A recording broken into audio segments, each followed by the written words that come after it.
Mari, what else have we learnt this morning? Yes, morning, Gareth. So this new Home Office data really starts to paint a picture of if and what policies from the previous government were potentially working. So I know you've read through some of the headline figures there, but what's really interesting is actually when you look at the kind of overall picture. So small boats crossings down 29%. That's a pretty big headline, but also many would argue actually that the record levels from before mean that that's still going to be quite a high number, for instance.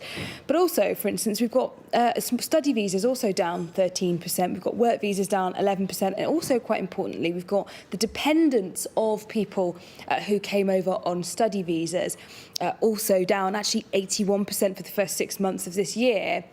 And therefore, as I predicted before, you're going to have Conservative voices saying, well, this is thanks to our policies and this is because of us. So let me read you a tweet from James Cleverly, the former Home Secretary, of course, under the Conservative government before.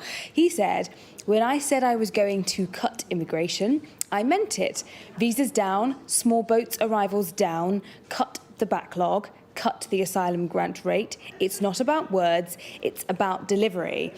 And now, in that clip from the government minister, Catherine McKinnell, she was trying to, justify the fact that actually, no, this is not the Conservative plan that was working, and trying to deny those claims that the Tories are going to try and take credit for some of these figures. But it's quite difficult because if you just look at the cold hard facts and if you just look at the numbers, these are figures from June, the end of June 2023 until the end of June 2024. So a 12-month period in which almost completely entirely actually was under the Conservative government. And so those figures going down could be argued that actually maybe it was working. We know that they put in certain policies, especially around, like I said, things like student visas and the dependence of student visas.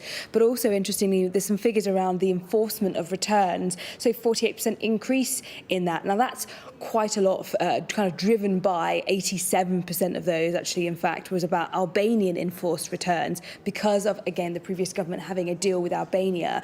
But nonetheless, some of these numbers seem to suggest that actually maybe it was actually having some level of an effect.